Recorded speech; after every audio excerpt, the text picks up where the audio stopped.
I'm an earthworm woman.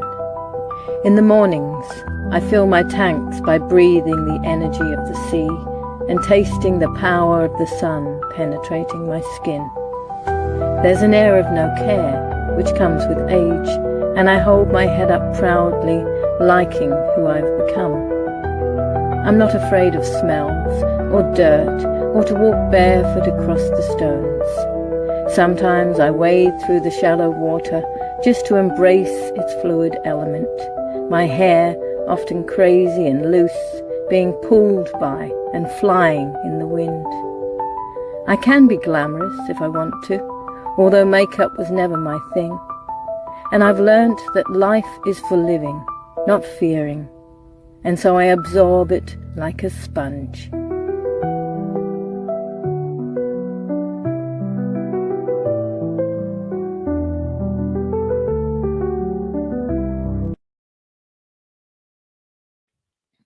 Oh, I'm already in. Good morning, everyone. Good grand rising, etc. I can't believe it's already Thursday. So, and I still, as I say, every week I still haven't even changed that intro to a Thursday one. It's a very bizarre time at the moment. I'm going to just have to stop this show at 11 o'clock because I have to race to the nursing home to deal with my father, to do with meeting a doctor, etc. Also, as we know, I don't know if you know, well, a lot of people do know, up in Brisbane, we've got Michael with complications and infection, which they're now going to have to go back in, just not a major way, but they're going to go back in to see how deep the infection is or see how much there is. So maybe he'll be out tomorrow, but I guess it all depends. He's sort of in the hands of whatever's going on there. Oh, don't know what this is all about. Sorry, I don't want that. So yes, a bit of a stressful time, but I'm continuing on with this Earthworm Woman because I have got some inspiring people, and we've got to keep positive and keep in the right vibrations and all that. So today I have Eva, and I'm just going to bring Eva in. She is someone who I find incredibly inspiring. I met her, God, probably over a year ago. I don't even know how long ago. It was a couple of years ago now. Was it? Oh, God. I think it was in the times of COVID. No, was it? Was it really? So you were here with a friend, and she was, yeah. But anyway, so Eva has lots of really. You're like there's people. I'm a sort of person the same. It's like they just keep going, and they have a lot to do always. Lots of different things going on, and I don't think I could live any other way. Yeah. It's just even like years ago, whenever I've always been like this. In fact, I have to say my dad is fighting, and yet he's ready to go. He's ready to go, but there's a fight still going on there. It's like, Did give up. you inherit his spirit? We've all got it. There's 6 of us. Right. I pretty much think most of us have got it anyway. Yeah.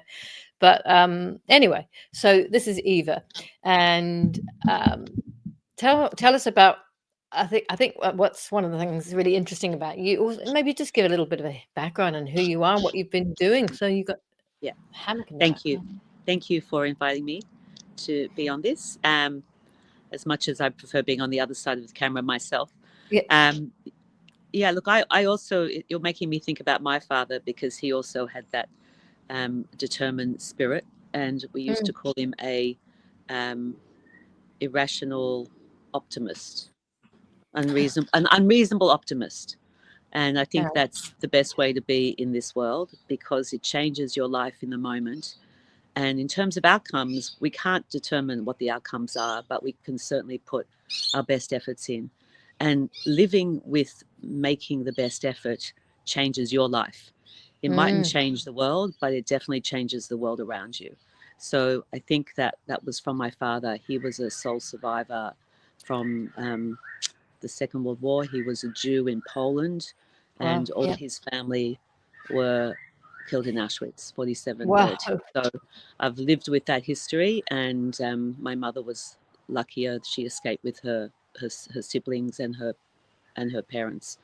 But Mm. you know, a lot of the spirit that comes is that spirit of, how do you continue, and how do you see optimism in all difficult situations, because that's the only way that you can really survive it. If not, you That's just amazing. shrivel up and die. Yeah. Wow. Wow. So I mean, my parents weren't. That my mother's family fled. They were in Canada, so they're Jewish, and they left Georgia before Oh. her. Before Hmm. her. So if things had been different, she would have been there as well. But they went to Canada. Hmm. But I suppose it's that, yeah, survival. My mother passed away 2 years ago. Well, almost 3 years ago now. Purely because she made it happen as well. But she was a survivor. She had that sort of way as well. But her body was sick, so she also had control over the way she went in a way. But he's not well, and his head's completely gone, and such bad dementia. And yeah, there's you hold on to him, and there's that strength in his fist. But he's not Jewish, but yeah. Yeah, I agree. We have to live, we just have to live as much as we can in, well, I don't know, believing and positives. So you live in a very unusual situation, don't you? You Yeah. have a huge amount of things to your what do you call it?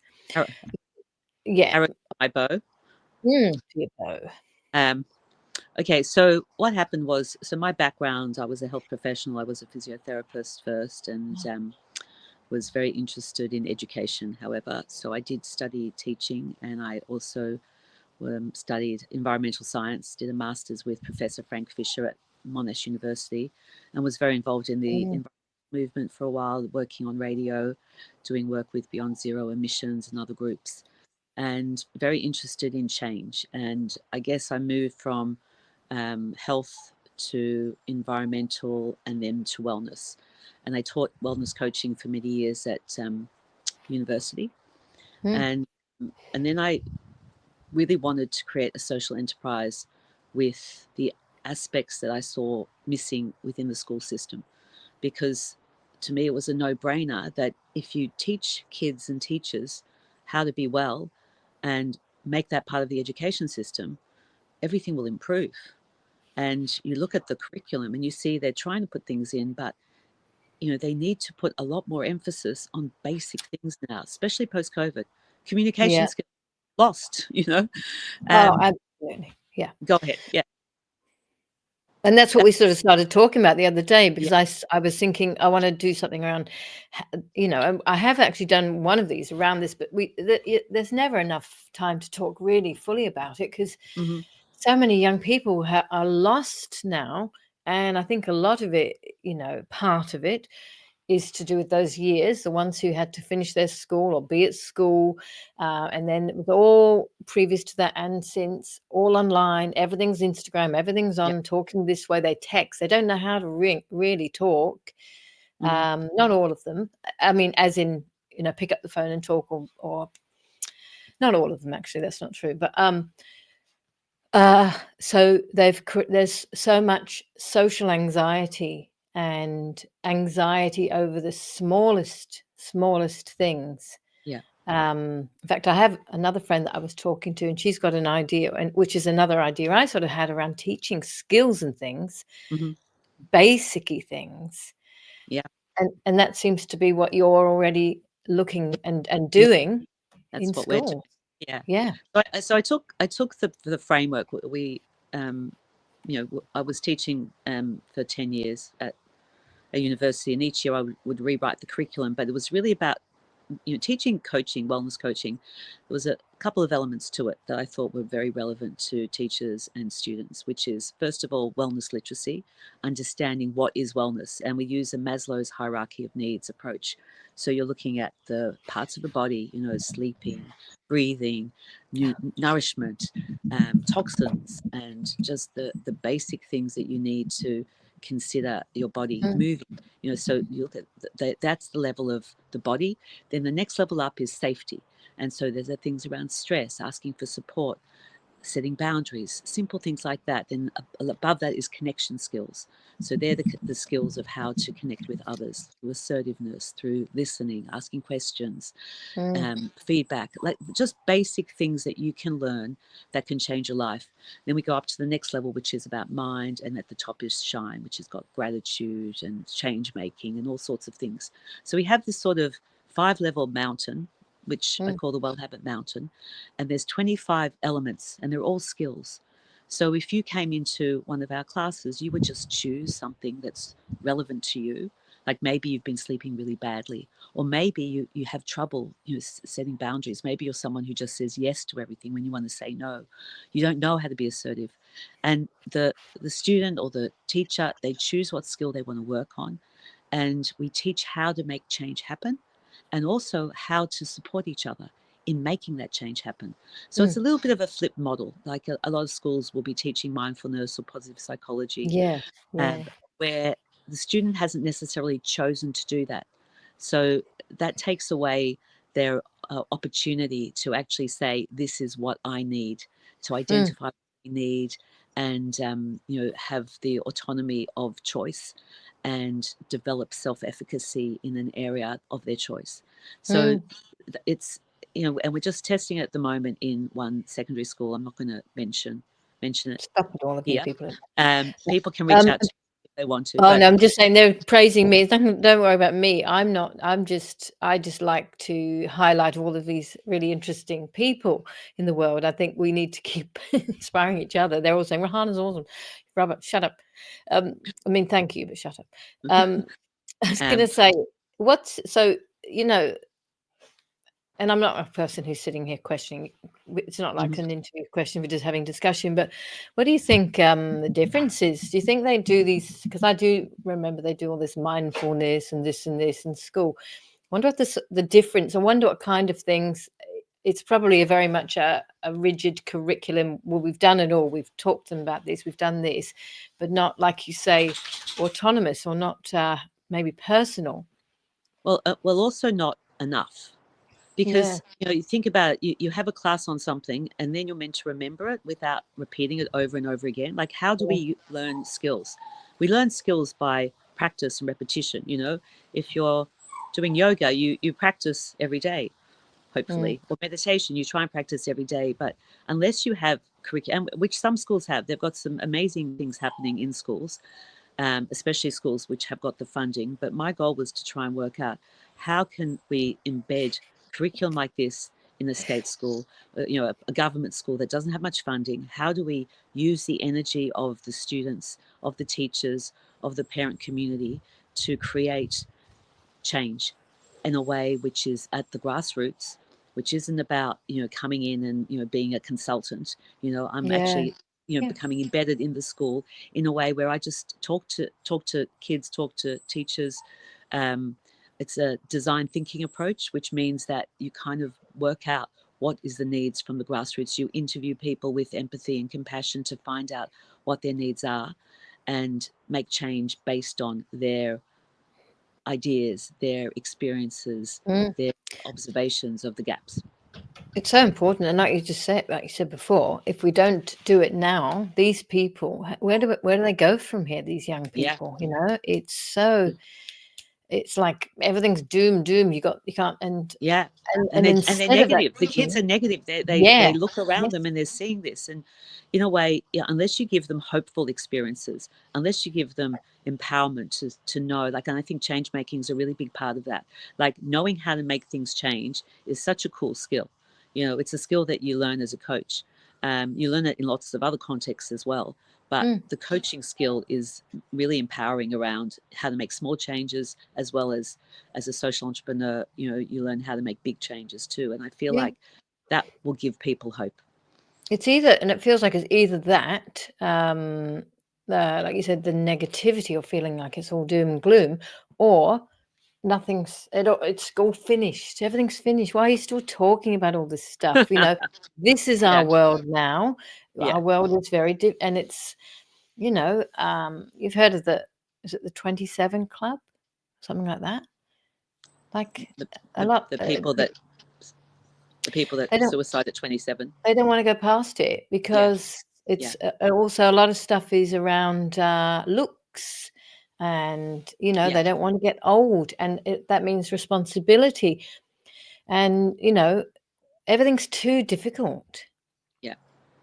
Well, because that's that Mhm. hopefulness is so essential. And Yeah. if you don't get that when you're younger, I mean, some of us were lucky to have parents that were optimists and did give them that sense of, I can have impact on my world or beyond that. And I guess that's something that's very teachable if you bring it in, into schools and approach kids in the right way. And for adults as well. I was working on a radio show called Beyond Zero Emissions on 3CR Mm. over 10 years ago, probably now. Yep. And I Yeah. remember speaking to, and we used to interview people that were activists. Hmm. And there was a group of people working on transition towns at the time. And I would ask them, how did you feel before you joined the transition town movement? And they said, oh, it was so depressing. The world was just, I just was so upset and overwhelmed. And Mm. then just by joining transition towns, they were surrounded by hope. They were surrounded by other people doing things. And in the action of doing stuff, they became happier, more hopeful, and future focused. So it's really about shifting what you do. It's not about what you read and it's about what you do. And this is the Mm. danger of just being online all the time and being flooded with negativity. And you can find whatever you want, and if you're just looking at mainstream, you're going to see lots of negative. And well, it's in all corners now, isn't it? Yeah. I You guess have it's to. that thing of even them getting to the point where they have the feel they can do something, or the what do you call it, the action, they're so complacent. It feels like, well, what's the point? But actually getting to a point, being motivated, that's the word, Yeah, to be yeah. motivated to actually take control of stuff, or start Yeah. stuff, or join stuff, That it's um it's the word, I guess, is agency. That sense of given mm, agency, that I can make a difference, that I can take control and move forward in things, that I have got that capacity to do that. That the teachers aren't telling me. A big part of the education here is training teachers to ask rather than tell, training parents to ask rather than mm, tell, training us all, that we have the habit of telling versus yeah, asking. And we don't engage with people if we do that as we can, yeah. unless they really look at you as an authority figure and they want to be told. But that's not giving people the skills that we need, the skills of critical thinking, the skills of dialogue, the things that seem to be lacking now. Yeah, it's very disturbing, Hmm. to see So this how that's happened. there's What's two that? What's there's that quote? two Was that a quote? oh, it, Oh, it was that, more of a quote. Was that a quote? Here today, yeah, gone tomorrow, we feel the joy, pain, and the sorrow. Some wish they had more time to borrow, so seize the day, do not die hollow. Yeah, so you're with a different stage of kids now, so they would have experienced the lockdown stuff. Was that like 2 years ago when that was happening, yeah. or So something like so that? these are teens. So the year sevens have they're say 12, um, and I think what the teach what seems to be happening in schools, not this school but just generally, that there's Mm, more difficult kids. Like, whereas in a class you right. might have had one or two who were sort of giving teachers a hard time, now there might be three or four, which is doubling of the stresses for the teachers and the amount of kids who are not coping. And that's just the teachers notice the kids who are maybe, more, have got more challenges, more obvious challenges. But there's also a Mm. lot of kids who have become disengaged, and they're quiet. They might go along with things, but they're going through their own internal suffering. And unless you have a school culture where this can be things can be spoken about openly, that they feel safe and trusting within small groups or even one-on-one, coaching, peer coaching sessions, to have those conversations, as we know, we in our days, people would go a lifetime without talking about the things that could really have helped them find support or feel less ashamed about things that they thought were abnormal, which are very Mm. normal for teens. Also, you got to say, well, why are they disengaged?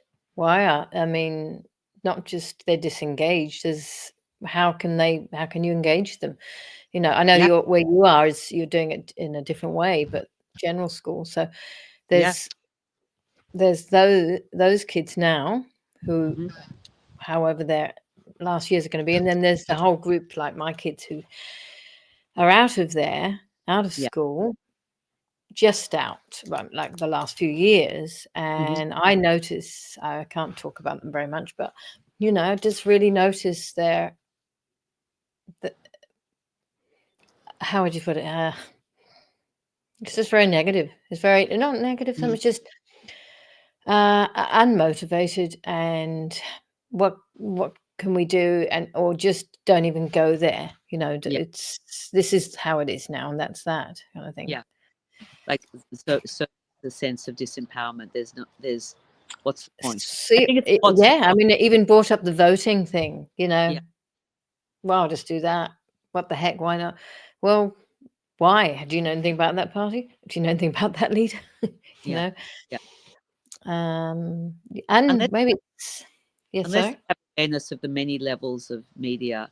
I mean, media is, now that we have a culture of censorship and division and non-dialogue, it's hard for people to understand what's real, what's not, what's true, what's Mm. not.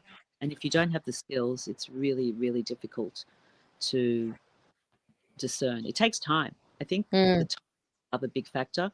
Like, there's a lot of distractions if you're a gamer or addicted to social media. What I did with my year 10s yesterday was, we made an agreement to stop one of our social media channels. So all of Uh-huh. us do that for a week. So I'm off X for the week. um, Oh, and not Xbox. No, no. And some were off Instagram, some were off Mm. TikTok. Everyone had a different channel, but we all checked how many hours a day we spend online, and it was something Yeah. between 2 and 3 hours.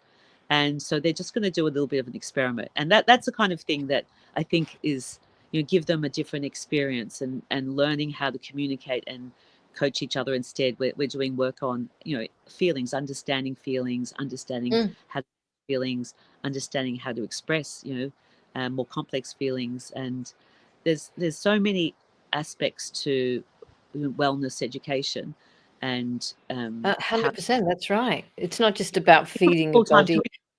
All of the stuff, absolutely. And now, God, it's more than ever. And you can't help not. I mean, you are a teacher, but can't help not want to help young people. You know, in whatever way. Even just as far as going into their shared houses and going, yeah, and do you know what's in all this crap you're putting? That's one way going in and say, There's a very important thing that most people don't know unless they've studied coaching or some sort of change framework, which is a thing called the stages of change. Have you heard of the stages of no, change? no, no, Okay, so for example, no. if you say to someone who smokes, and you say to them, "I want you to stop smoking. Let's just try it. Just try it for a week. Just stop smoking." Mm, What's the chances that they'll do that? pretty zero. Yeah. Okay, but if you approach it differently, and you ask the question, and you need to take them on a journey, if they haven't been contemplating not smoking, or stopping for a while, Mm. you need to take them from a thing called pre-contemplation, right, which is before they think about it, to the next stage, which is contemplation. So, and you do that with a bit of education. It could be with some media. It could be with other forms of inspiration through questioning. But unless you know that we need to take people from pre-contemplation to contemplation to preparation and then to small step action, you can actually push someone the other way. So Yes. Yeah. in terms of activism, like if we want to get people to engage, the first thing is like asking them, what's interesting to you? Like, is there any area that would be of interest to you? But you have to do it in a way where they don't feel that you're forcing them, pressuring them. You're trying to tap into their internal motivation. You're trying to tap into that spirit inside them, which is inside of everyone, but it's been dulled by the amount of passive consuming media, gaming, and other things which are not about life. They're about distraction from life. Yes. Yep. And you have to make life into a game they want to play, in a way. Yeah. That's interesting. That's a good way of putting it. And just going back to what you were saying before about getting rid of an online thing. I think there was a group of young people, I don't know where it was in the world or whatever, where they were basically saying we're just going to put it all away for a week or something. And imagine Yeah. how many things would start to open up. Yeah. When you actually, that's why when I walk on the beach, my brain just starts. So if I'm not looking at, don't look at stuff, but my brain just starts to open up. And that's when I write poems and things, or poems come, because you just let whatever go. And I do wonder, because we live in this world where it's, you got to check this, you got to check that, and everything's so fast. That's why the TikTok and all of that is so common, because it's just like, if you get 2 seconds, if you don't catch my attention, you're gone. Whatever. Online dating apps, 2 seconds, gone. No, you got the wrong phone. Yeah. Whatever. Yeah. I mean, young people. Imagine if I've always wanted to. It's always sort of be a good idea to set up, and there probably are these around somewhere. Set up a kind of especially when my son was about 14. You take them away to the country or something, and they're not allowed anything, and they have Yeah. to just try all kinds of different things. There's Which no happens in a lot phone. of the Year 9 programs. There are some of the wealthier schools have fantastic Year 9 programs where they do that sort of thing. I mean, that's a huge asset to have that experience. But this is the thing, like, how can we make that happen, though, when they're here? Like, because you have to learn to say no when you have temptation. It's easy to, be free of those things if you're in an environment where it's impossible to access it anyway. But if you're doing it when you're in your home and it's in front of you and you're saying, I choose not to do that, that's really, how we have to support kids to be addiction proof. I mean, we're all very vulnerable to addiction. The human brain is very vulnerable to addiction. And part of the curriculum that we're implementing is brain, teaching about the brain. There's a wonderful woman who's a psychologist who's written a new approach to considering the brain. Her name's Lisa Feldman Barrett. She's written a book called 7.5 Lessons on the Brain, I think it's called. And she, rather than saying we're just victims of our lower brain, she says our brain is like a predictive tool, and that we make predictions with the brain all the time, and that's why we react to things the way we do. And there's a lot of value in that approach because it gives us more understanding that if we've had experiences that are difficult, that our brain might be predicting and therefore avoiding simple things like, emotional literacy or conversations that are challenging. So we're sort of looking at educating kids at this more contemporary approach to understanding the brain, which actually is more empowering, rather Yeah, than we are victims yeah. of this. We just do it because blah blah. Yeah, That's we've had a making it lower more brain stress individual. reaction. Yeah, that's really interesting. That I know there's like, I don't, nothing like that at all. Like the mind frame and all those sort of things, which so many young people, I think, are not mind frame. That's the what's the one? Headspace. Oh, yeah, yeah. Yeah, Yeah, no, I think is very destructive. destructive, that place. I shouldn't. Oh, Well, oh, I've really? got a No. personal reason why it is. Okay. I know that there's a lot of kids get referred there, but what's Well, uh, I guess it depends who, yeah, where. yeah, It's a very individual thing. they're very But I individual. suppose Yeah. what it is it seems to me more like not what you're talking about. It seems like this is how we do it, Headspace here, Okay. and so you'll Okay. all end up Oh, coming out. that's it. That's interesting. I know that some of my students said that there seems to be this cookie cutter approach when they're challenged, and that's Mm, one. They're sent off to a couple of places, and I think they really appreciate this idea of group engagement, where they have an opportunity to. So we've created a book called Feel, Heal, Grow, and it's got 50 feelings in it, and it's with a sort of a animated images, so they can choose to look at it and then discuss all the elements of what it feels like in the body, how mm, they can heal it, what are the actions they need to take, and the growth from that experience. So I'm just testing that in at the moment, and we're having fantastic outcomes of just bringing that to the teens, and it's allowing them to expand their emotional literacy and mm. also talk about things, like, yeah, just talking about shame allows them to talk about experiences of shame and think about the things that you've had in your life which were shame experiences. I remember, holding on to things for years. I was too Mm. embarrassed to even mention things, which seems crazy now looking back. They were just normal teen experiences, but Yeah, shame was, one of the language, the secret language that and they many kept which is all to inside. do with judging, because kids judge all the time, and they're constantly Yeah. feeling they have to fit in, and those last I mean, you're high school here, but to me, those last 2 years at primary school Hmm. are the one of some of the worst years because, well, maybe that was just our experience, but the judging and the, trying to fit in, 'cause Yeah. I don't think we've never fitted in. I never fitted in. I came from an odds and sods family, very not great structure, not great parent, not at all good parent, what you were saying, in the beginning, my parents weren't very encouraging in us and doing things and whatever, and, and with my kids, so I was always there for them very much, but, we were the renters. We were the ones who we just didn't fit into what most of the kids at the school, and I think there was a lot of judgment, so what they may have done is done the opposite, tried to fit in, just tried to be, like we never followed footy, have no idea about any of that, they Oh, pretended they had. wow. You're at risk. That's an at risk child then, isn't it? Yeah, I mean, I'm talking about my kids at school, Yeah, yeah, so yeah. but Not following footy is dangerous. they'd pretend they had a team to fit in. Wise idea.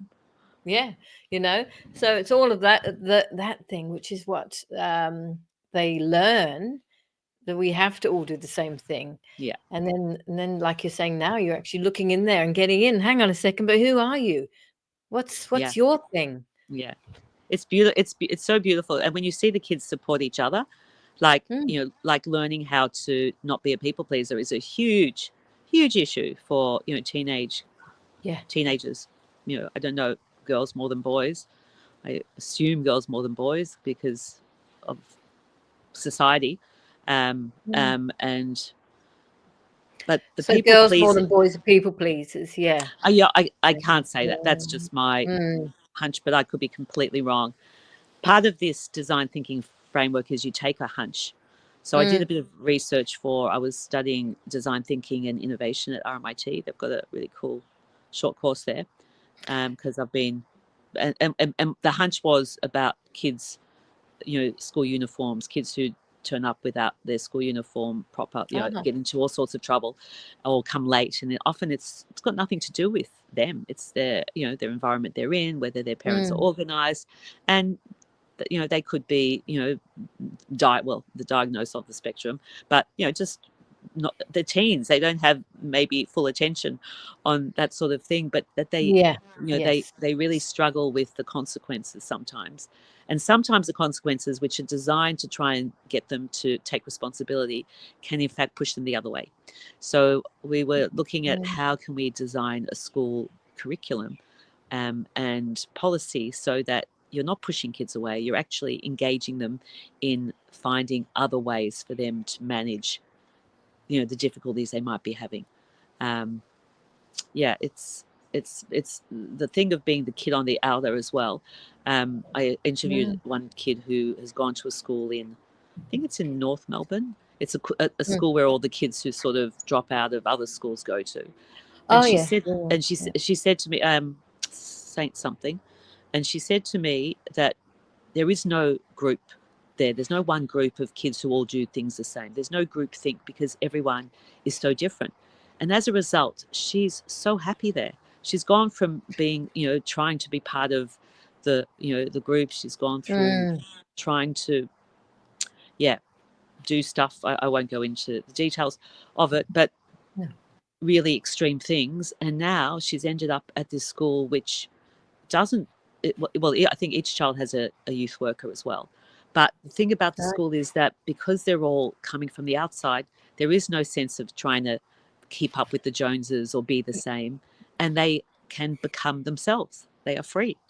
Yeah, there. I mean, there are a few schools like that. Some of the last 2 years, sometimes, um, which, yeah, I guess I, that would make sense. Everyone is seen more as, themselves, an individual.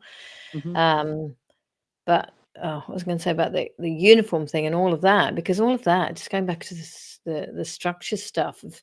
having to be exactly the same. I mean, sometimes I think it was a good thing, Yeah, so you don't have to have all that competition.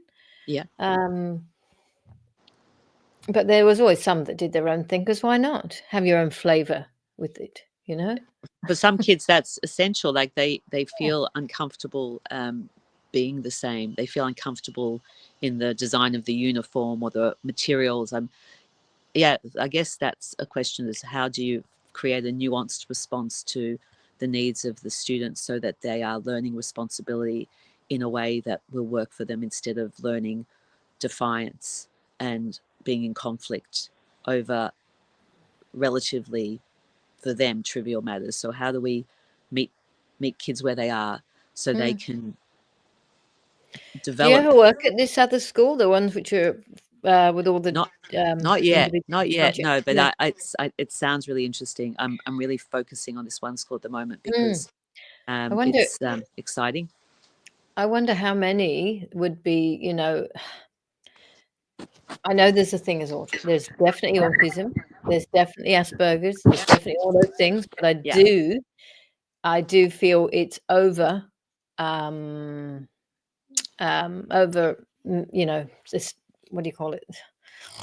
My bird's about at the moment. My brain is frazzled. You know what I mean? There's too many people who say they have all these things now, overdiagnosed. I think possibly. And when someone to me is just maybe has a different personality, or they are a very hyper person, or they're very individual, different, blah blah, they're automatically often put into a bit of a box. and the problem with the diagnosis. I mean, I understand parents and children sometimes want a diagnosis because, for example, if you have a diagnosis of ADHD, you might get a headphone pass at school, so you Yeah, can listen to music while you're studying, and that's yeah.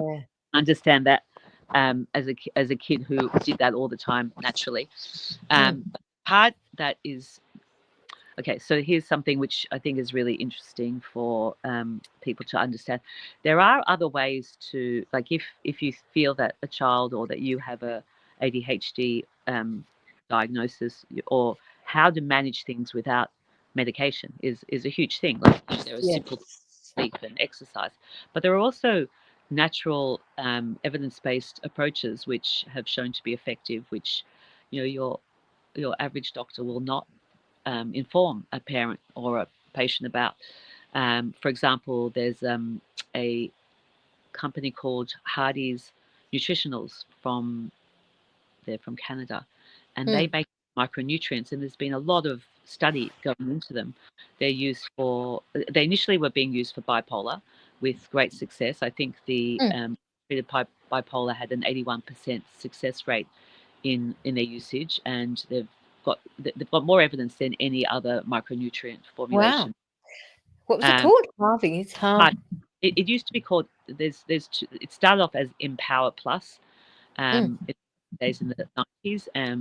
It was actually, yeah, it would have been 94, I think, when I first came across Empower Plus, and then it's a second group came along, Hardy's Micronutrients, and they've had enormous success. There's a psychologist in New Zealand, Julia Ruckledge, who has done a lot of work around perinatal depression and Yep. the impact of, you know, fantastic outcomes. In fact, the NDIS in New Zealand, the equivalent of NDIS in New Zealand, Mm.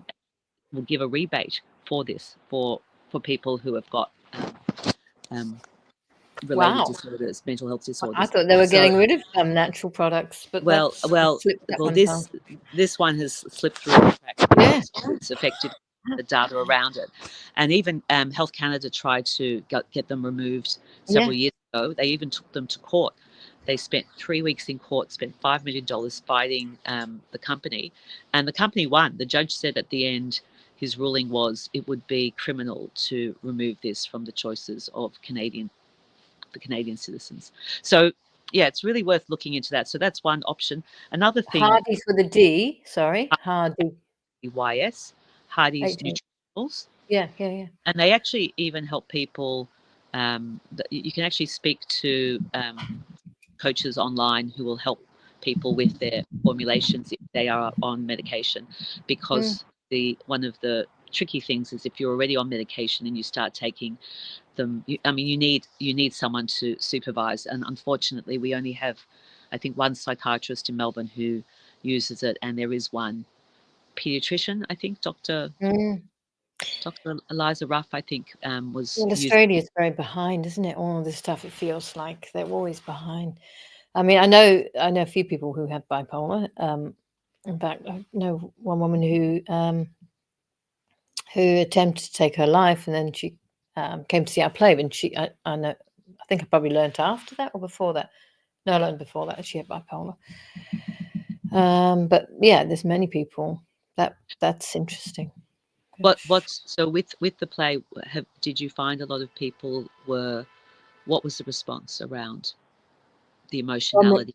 Yeah, with Maroon, this is yeah. which has been going on for a long time, and we'll, so she came to see it, and I didn't know that because I was just doing a general invite thing on Messenger.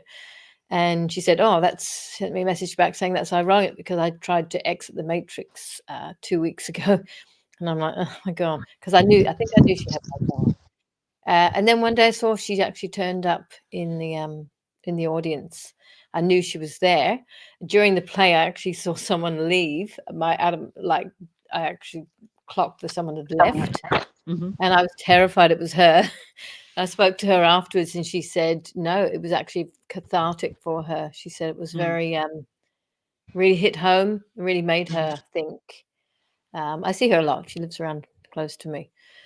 Um, and she's a big, no, she's a big fan of that play. But bipolar's, I know a lot about it. I've been around someone who's got it. And that, I don't know why we're talking about bipolar. It's to do with the nutrients, which is to do with. Yeah, no, but well, that's so that's how it began. They actually Mm, began the micronutrient approach because the man who started it, his wife had suicided. She was bipolar, and he had, mm, I think, 2 or 3 children, and he was concerned about them.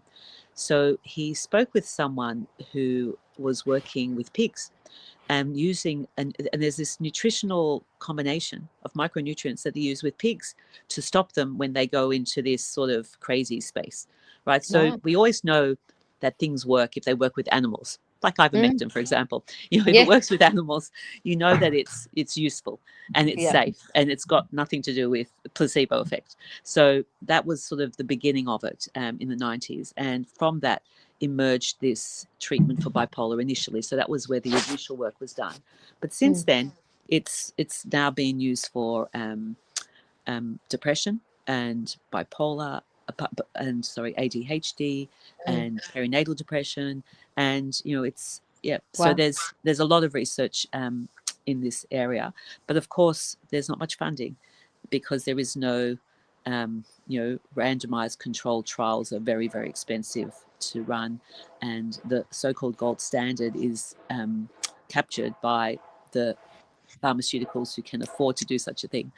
Yeah, Um, yeah, yeah. so we Yes. have that perverse incentive around, And you know, it's yeah, bizarre because bipolar then it's a really hard one to medicate because there's so many different types of bipolar. yeah. There's no one, there we go, Okay. one fits all, you know. I'll just quickly on the side here. No, Jan, because my dad is going to go into palliative. I can't risk focusing on that and getting there because I don't know how long I'm needed here. So everything's a little bit on hold as far as that is, which is kind of a good thing as well. But just because I need to be here, so that's to do with Maroon. I was going to take it to Cessnock the end of May. It's already the 1st of May. Ugh. So yeah, no. So we thanks. You're holding a phone up there the whole time. You're going to get a. That's all right. I've got a lot of people in the house. Or maybe I'll just mention I Yeah. live in Oh, I have a yeah. situation in my house where Talk I about that. I love it. Yeah. so I have I run a social enterprise, but initially we had some various funding for the work that we were doing, the books we were developing, the curriculum, the training, the website, and we ran out of the funding wasn't enough to do what I wanted to do. And someone mentioned to me a thing called Workaway, which is sort of like woofers. A lot of people, I knew about workers on organic farms at the time, woofers, but I didn't know Mm, about Workaway. And Workaway is a platform where people who are traveling around the world can exchange living in your house. You feed them, you shelter them, you care for them, and they exchange that for maybe 20 hours of work a week. mm, Can be more, can be less, but on average, that's what they sort of recommend. And I found my first workaway was a designer. I needed a graphic designer to help us with the layout for the books we were developing for kids in child protection, mm. mental services. Um, so that was my first workaway. That was 10 years ago. Since then, I've had probably 200 workaways live here. I Wow. expanded the house so there was more bedrooms, and so I always have maybe 3 or 4 workaways at all times, and as a result, we've been able to develop a huge amount of material and really support. So do things on the smell of an oily rag, um, and just work out clever ways that we can keep developing great materials without being subject to funding and the barriers and obstacles that often get in the way Mm. of innovation. Um, yeah, so That's amazing, amazing thing. So how long do they generally stay for? um, people sometimes come for 3 weeks. I usually say 3 weeks just to test, and then Mm, stay here for 18 months. Um, gosh. with and people sometimes they get leave and they come back.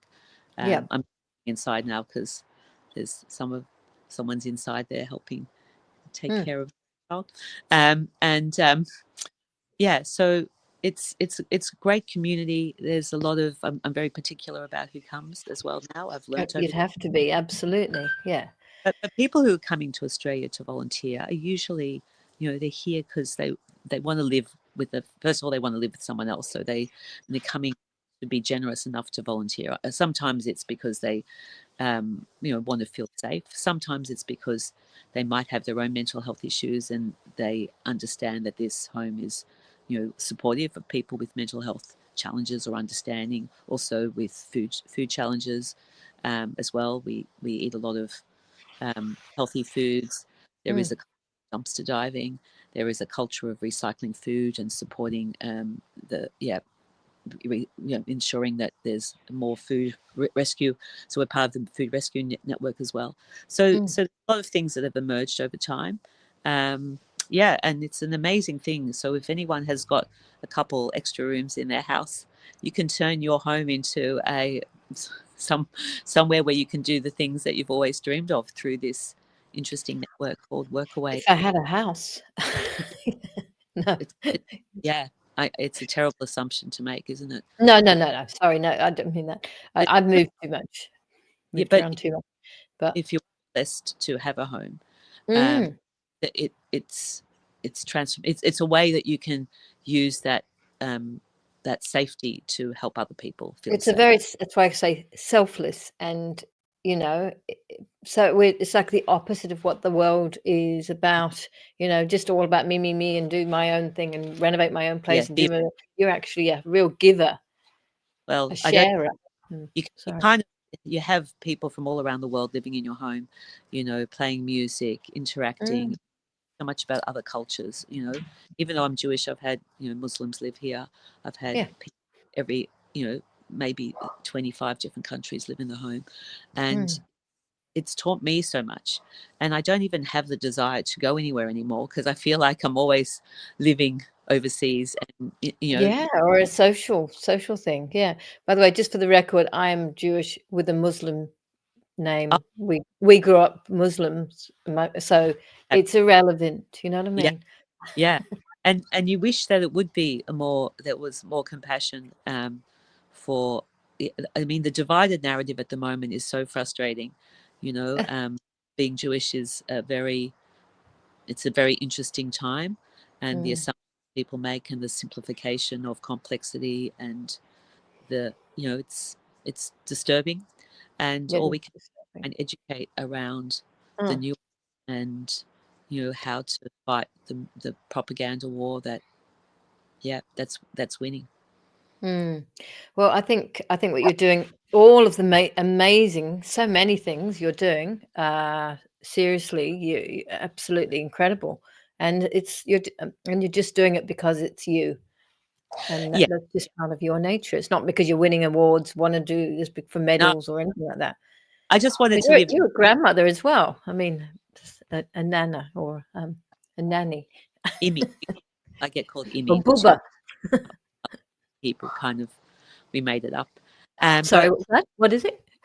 Imi, mother's mother, mother of mother, is sort of Oh, it's something that a friend of mine made up, but I hmm. loved it. Um, Mother of mother. Ima is mother, and Imi Yeah. is my mother's. Oh, yeah, yeah, yeah. Well, next week, next Thursday, even you'll have, we have Deb on again, and she does the Nanovision, which is all about passing things down. We'll have to get you on that one as well one day. Um, Working on a book called From Good to Great to Grandmother or Grandparent. I wanted to make it just simple ways to keep keep your grandchild learning about the world, the slow world. Blow through. Excellent. Definitely. When you've got that written, get with all your other amazing. Look, we can fold this up, wrap this up here if you like. As I said, Thank I've got to race head off, and you're holding your phone and in the garden.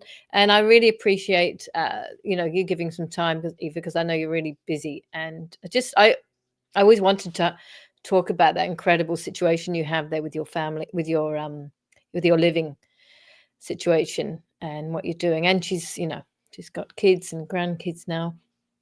Um, so brilliant. You're an you. earthworm woman. It was Confess that seeded it all. So I always encourage people to go to Confess because that's Oh, where you see that this is the kind of life that you can have. Um, yeah. That's the way we should be. Yeah. thank you so much. Good Well, luck thank with you. All the best. Yeah, no, no, fine. Just talk to doctors. yeah. Wonderful. Thank you so much, Thank, everybody, for watching again, thank, and for everything. I'll let you go, Eva. I'll thank put you. you down there. Okay. Yes, thank you for everybody who's again with their support and their love and their everything. Um, I've got to go and head off with this other situation, but we'll see you on Monday. And yeah, all the best. Let's all live in harmony and peace and positivity.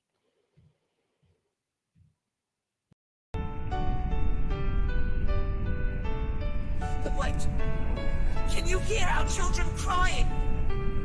They're calling from all over this land. They're glaring at today's page.